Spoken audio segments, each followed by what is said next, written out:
ये भाषण पूरी तरह से काल्पनिक है, काल्पनिक घटनाओं पर आधारित है। इसका सत्य, तर्क या वास्तविकता से दूर दूर तक संबंध नहीं। ऐसा हमारे दो स्क्रीन है हमारे पास, वहां पर आप लगा सकते हैं। उसी के साथ में ये सपना भी देख रहे थे खड़े खड़े कि अगर इंडिया अलायंस अगर अमेरिका के साथ डील करता,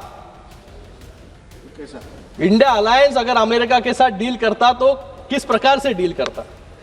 देखिए, सपने देखना तो अच्छा है, लेकिन जागते हुए खड़े रहकर सपने देखना हानिकारक है। अमेरिका से डील करनी तो दूर की बात है, मुझे लगता है कि इंडिया अलायंस के पार्टनर के साथ पहले इनको डील करना बहुत जरूरी है कि जो पार्टनर, एक पार्टनर यहां है, एक पार्टनर वहां, एक पार्टनर कहीं और है। तो आज इस प्रकार से ये डील के बारे में बात कर रहे थे, जिनकी खुद की पॉलिटिकल डील हर राज्य में कैंसिल हो रही है, जो आज सदन में खड़े होकर अंतर्राष्ट्रीय संधियों पर ज्ञान दे रहे हैं। पहले अपना घर संभालिए, फिर देश, फिर दुनिया के बारे में सोचिए। किस तरीके से हर एक राज्य में लोगों ने इनकी पार्टी को चोक करने का काम जो है गए 12 साल में किया है। आज तक वो कंटिन्यू हो रहा है और आगे भी ऐसे ही चोकिंग 96 टाइम्स लव जी बोल रहे 96 टाइम्स चोकिंग हुई। अरे तुम तो अभी वहां गए राहुल जी, यही थे, उसका लीजिए थोड़ा सा एडवांटेज। अगले बार वहां रहोगे तो चोक हो जाओगे। ये गंभीर बात यहां पर कर रहे थे कि भारत माता को बेच दी। यहां पर किरण रिजिजू जी कहा यहां पर कि किसी माइकलाल में दम नहीं है जो भारत माता को बेचे। लेकिन इनके समय भारत माता का अपमान करने का काम किसने किया? अक्साई चीन,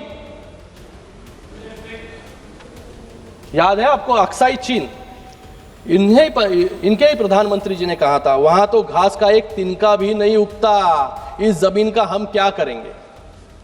कच्चा थीऊ द्वीप जो श्रीलंका को दे दिया, इनके ही समय दे दिया। तो भारत माता का अपमान करने का काम इन लोगों ने किया। नेशनल सिक्योरिटी, महिलाओं पर अत्याचार, जीने से मरने तक का टैक्स देना पड़ता है, इसके ऊपर बहुत बड़ा भाषण जो है करके गए। अब मैं बताना चाहूंगा कि नेशनल सिक्योरिटी को सबसे ज्यादा कमजोर किसने किया है, कौन से राज्य ने किया है? वो है बंगाल का सरकार ने इस नेशनल सिक्योरिटी को सबसे ज्यादा डैमेज करने का काम किया है, क्योंकि सबसे ज्यादा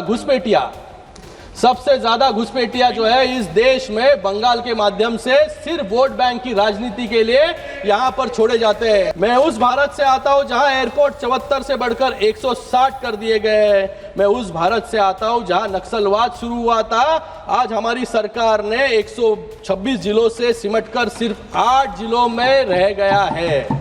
मैं उस भारत से आता हूं जहां भारत का डिफेंस एक्सपोर्ट 2013-14 के 680 करोड़ रुपए से बढ़कर 2024-25 में 23,600 करोड़ रुपए तक हो गया है। यह है मेरा भारत, जिस पर मुझे गर्व है। यह नरेंद्र मोदी जी के नेतृत्व वाला नया भारत है, जो विकास, विरासत और जनता के विश्वास के साथ आगे बढ़ रहा है। आप कितने भी स्पीड ब्रेकर बनकर इसमें रोकने की कोशिश करें, ये रिफॉर्म एक्सप्रेस है। आप बुलेट ट्रेन की स्पीड से ही आगे चलेगी। श्रीकांत शिंदे जी।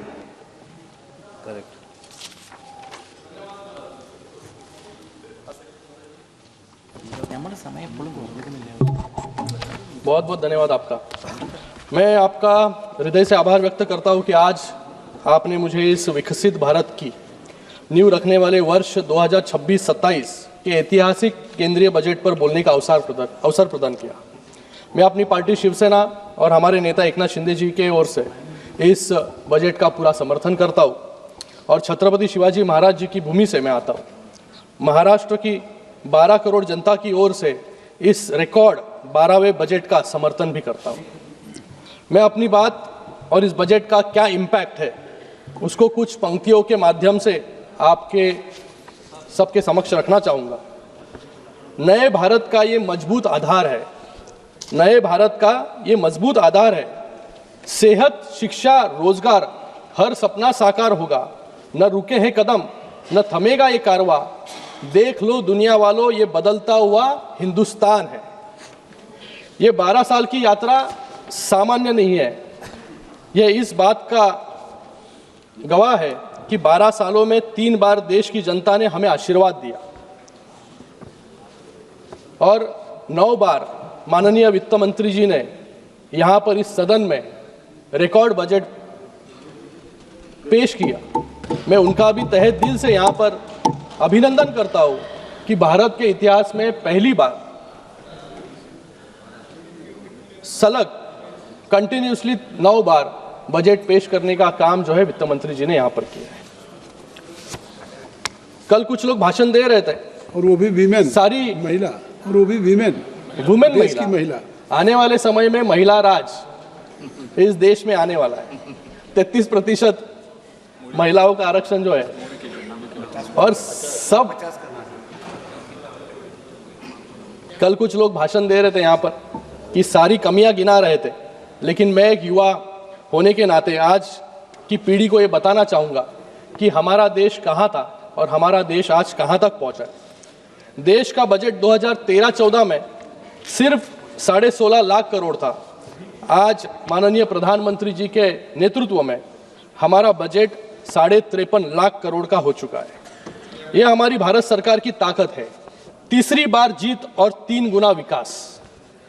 महोदय, आज ये सदन चल रहा है, कल से सदन चल रहा है। गए कई दिन कुछ साथियों ने सदन चलने नहीं दिया। कुछ लोग अनपब्लिश्ड डॉक्यूमेंट को प्रस्तावित करने की कोशिश यहाँ पर कर रहे थे। हाँ राहुल जी, सुन, बहुत कोशिश। आज भी यहाँ पर कुछ ग्रिप चोक इतना ही शुरुआत में मुझे सुनाई दिया। बजट पे भाषण है या किसी और चीज पर, या मार्शल आर्ट्स पर। मार्शल आर्ट्स की क्लास अगर लेनी है हमें तो हम जरूर आएंगे आपके पास। लेकिन मुझे लगता है कि अगले समय से इस सदन में अगर हमारे नेता अगर भाषण करने के लिए आए तो मुझे लगता है कि जैसे कोई मूवी के पहले एक डिस्क्लेमर आता है कि ये भाषण पूरी तरह से काल्पनिक है, काल्पनिक घटनाओं पर आधारित है, इसका सत्य, तर्क या वास्तविकता से दूर दूर तक संबंध नहीं। ऐसा हमारे दो स्क्रीन है हमारे पास, वहां पर आप लगा सकते हैं, तो सभी को जो समझना है वो समझ लेंगे। विपक्ष के साथी इकोनॉमी और नेशनल सिक्योरिटी पर बात कर रहे थे और उनके लिए आज मैं इस सदन के पटल पर कुछ पब्लिश्ड और फैक्ट चेक्ड इंफॉर्मेशन रखना चाहूंगा। सबसे पहले पूर्व आरबीआई गवर्नर सुब्बाराव जी की ऑटोबायोग्राफी जस्ट अ मर्सनरी, उसमें वो लिखते हैं, finance ministry pressurised RBI to soften interest rates and project an overly optimistic economic view. ये अभी कुछ लोग यहाँ पर बात कर रहे थे इकोनॉमी खतरे में है। ये लोग इकोनॉमिक ग्रोथ की गलत पिक्चर प्रेजेंट करने के लिए ऐसी नीतियां अपनाते थे। दूसरा एक ब्रुक्स रिपोर्ट, जिसको पब्लिश करने के लिए इस सदन में पहले भी मांग उठी है, लेकिन आज तक उसको इस सदन में पेश नहीं किया गया। यह बताता है कि 1962 के युद्ध में क्या हुआ था। युद्ध के बारे में भी यहां पर, चीन के बारे में भी यहां पर बात रखने की कोशिश कुछ लोगों ने की। 1963 में जब हमारे रक्षा मंत्री वाईबी चौहान डिफेंस मिनिस्टर थे तो उन्होंने इस रिपोर्ट का जिक्र किया था इस सदन में। Indian reverses were the result of high level interference in tactical operations. आज जो यहां पर आलोचना और आरोप लगाने का काम कर रहे थे, उन्हीं के डिफेंस मिनिस्टर जी का ये स्टेटमेंट है, उनके ही खिलाफ। तो मुझे लगता है पहले अपने गिरेबान में झांक कर इनको देखने की जरूरत है कि हम जब सत्ता में थे तो तब क्या कर रहे थे। ये रिपोर्ट आपके सिक्योरिटी फेलियर का सर्टिफिकेट है। आज मैं यहां पर कुछ देर पहले विपक्ष के नेताओं का भाषण सुन रहा था। अपने भाषण में ग्रिप शब्द का बहुत बार इस्तेमाल किया। वो कह रहे थे कि सरकार की राजनीति पर ग्रिप नहीं है, हमारी नीतियों पर ग्रिप नहीं है। महोदय, मुझे इनको कहना है और उसी के साथ में ये सपना भी देख रहे थे खड़े खड़े कि अगर इंडिया अलायंस अगर अमेरिका के साथ डील करता, इंडिया अलायंस अगर अमेरिका के साथ डील करता तो किस प्रकार से डील करता। देखिए, सपने देखना तो अच्छा है, लेकिन जागते हुए खड़े रहकर सपने देखना हानिकारक है। अमेरिका से डील करनी तो दूर की बात है, मुझे लगता है कि इंडिया अलायंस के पार्टनर के साथ पहले इन्हों को डील करना बहुत जरूरी है कि जो पार्टनर, एक पार्टनर यहां है, एक पार्टनर वहां, एक पार्टनर कहीं और है। तो आज इस प्रकार से ये डील के बारे में बात कर रहे थे, जिनकी खुद की पॉलिटिकल डील हर राज्य में कैंसिल हो रही है, जो आज सदन में खड़े होकर अंतर्राष्ट्रीय संधियों पर ज्ञान दे रहे हैं। पहले अपना घर संभालिए, फिर देश, फिर दुनिया के बारे में सोचिए। यहां पर चोकिंग के बारे में बात किया।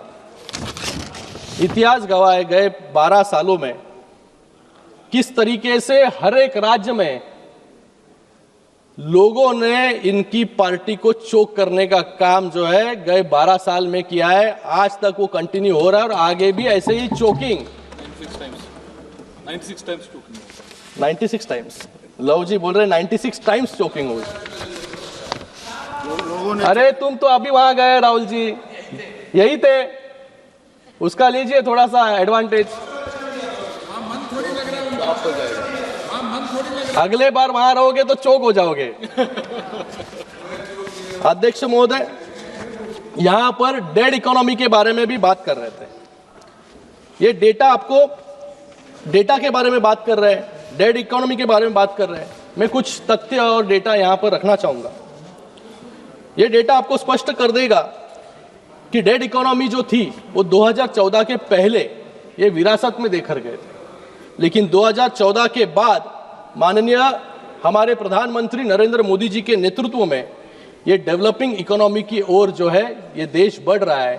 तीसरी बड़ी अर्थव्यवस्था बनने भारत जा रहा है। ये टेक्सटाइल इंडस्ट्री के बारे में आप कह रहे थे कि टेक्सटाइल इंडस्ट्री डेड है। मैं महाराष्ट्र से आता हूं और महाराष्ट्र जो इस देश का टेक्सटाइल हब माना जाता है, जहां की मिलों की धड़कन से देश का कपड़ा बाजार चलता है,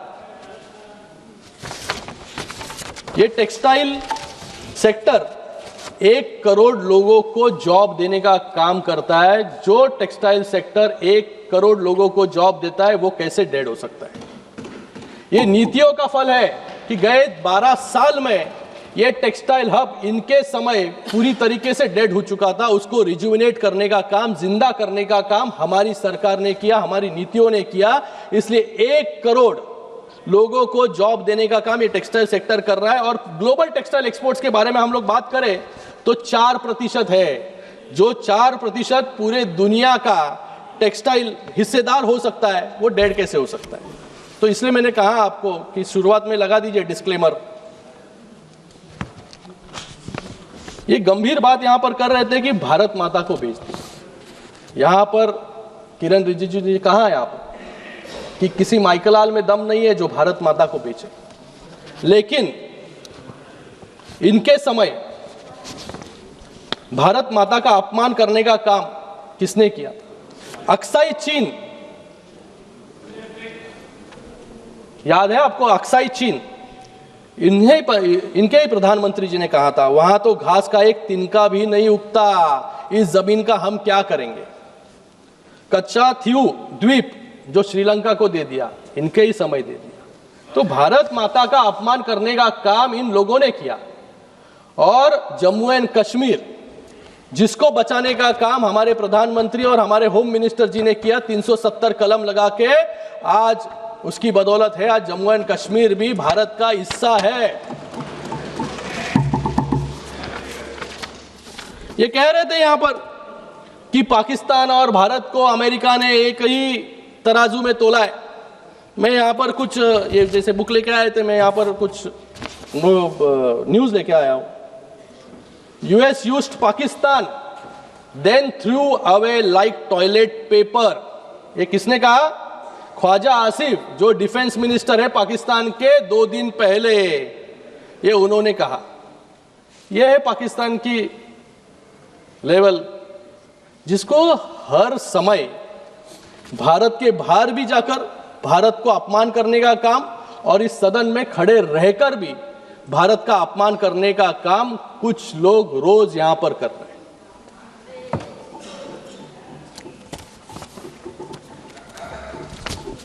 बजट में माननीय वित्त मंत्री जी ने तो युवाओं को सामने रखते हुए, रोजगार को सामने रखते हुए हमेशा यहां पर प्रश्न उठता था कि ये जो ग्रोथ हो रही है वो जॉबलेस ग्रोथ हो रही है, लेकिन ये बजट जो प्रस्तुत किया गया है वो 2047 को सामने रखते हुए, विकसित भारत को सामने रखते हुए, युवाओं को सामने रखते हुए, महिलाओं को सामने रखते हुए ये बजट प्रस्तुत किया गया है। इसलिए आज इस बजट से हमें सभी प्रश्नों के उत्तर यहां पर मिलते हैं कि ये बजट 2047 तक कैसे रोजगार उत्पन्न करके देगा।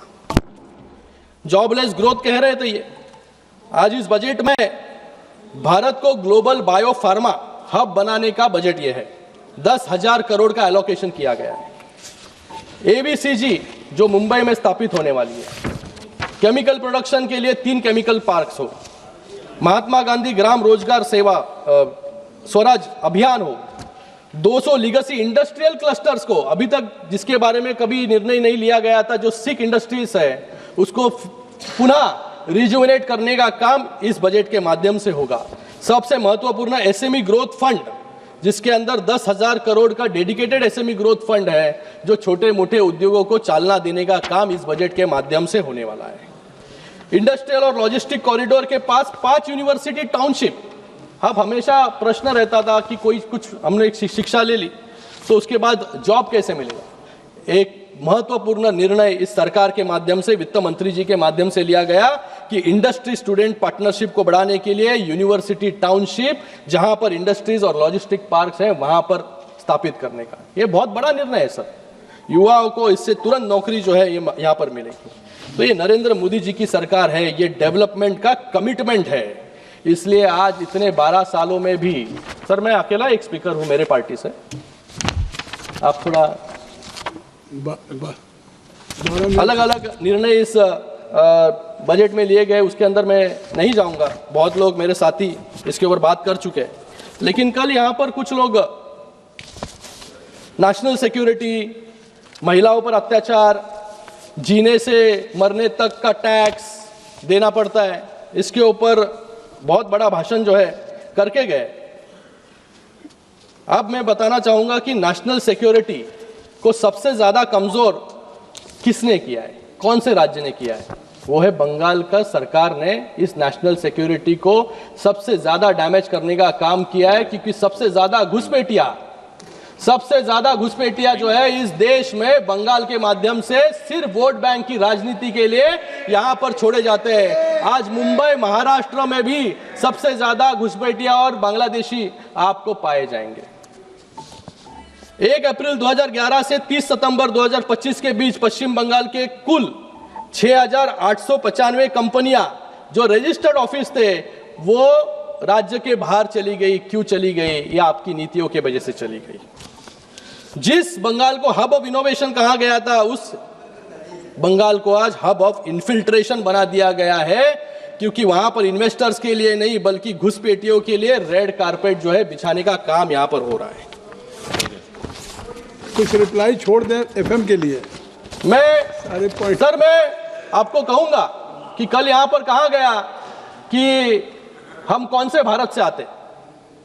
मैं कहना चाहूंगा कि यहां पर हम एक नए भारत से, जो 2014 के बाद एक विकसित भारत की ओर जा रहे हैं, उस भारत से मैं आता हूं। 2014 के पहले अर्थव्यवस्था कोलैप्स होने वाली थी, लेकिन 2014 के बाद मैं उस भारत से आता हूं जहां आज कॉमनवेल्थ, 2G और कोल स्कैम जैसे हाई स्पीड करप्शन के दौर से निकलकर पुणे, बेंगलोर और Mumbai Pune high speed corridor की तरफ हम लोग बढ़ रहे हैं।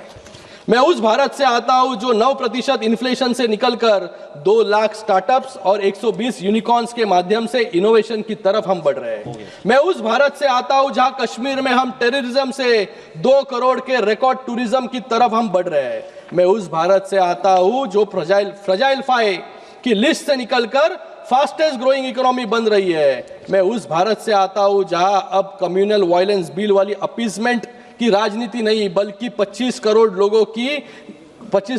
लोगों को गरीबी से बाहर निकालने वाली अपलिफ्टमेंट की नीति चलती है। मैं उस भारत से आता हूं जहां पहले की राजनीति करप्शन पथ पे चलती थी, आज कर्तव्य पथ पर चल रही है। मैं उस भारत से आता हूं जहां 2014 में हाईवे सिर्फ 91,000 किलोमीटर थे, जो आज 1.5 लाख किलोमीटर हो गए। सड़क बनने की रफ्तार 11 किलोमीटर प्रतिदिन से 34 किलोमीटर बन चुकी है। मैं उस भारत से आता हूं जहां पोर्ट्स की क्षमता 14 से बढ़कर 2700 MMTP हो गई है। मैं उस भारत से आता हूं जहां एयरपोर्ट 74 से बढ़कर 160 कर दिए गए। मैं उस भारत से आता हूं जहां नक्सलवाद शुरू हुआ था, आज हमारी सरकार ने 126 जिलों से सिमटकर सिर्फ 8 जिलों में रह गया है। मैं उस भारत से आता हूं जहां भारत का डिफेंस एक्सपोर्ट 2013-14 के 680 करोड़ रुपए से बढ़कर 2024-25 में 23,600 करोड़ रुपए तक हो गया है। यह है मेरा भारत, जिस पर मुझे गर्व है।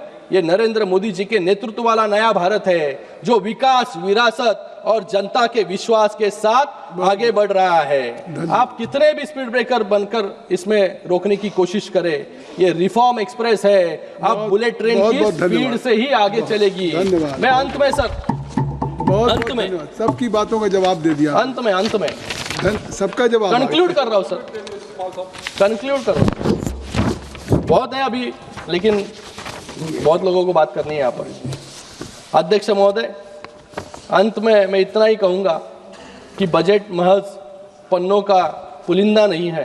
ये बजट किसान के खेत में पानी, युवा के हाथ में रोजगार और महिलाओं के जीवन में सम्मान और गरीब के घर में राशन की गारंटी है। ये जितने भी नकारात्मकता फैला दे, देश अब रुकने वाला नहीं है। देश अब अनपब्लिश्ड किताबों पर नहीं, पब्लिश्ड विकास पर ही विश्वास करेगा।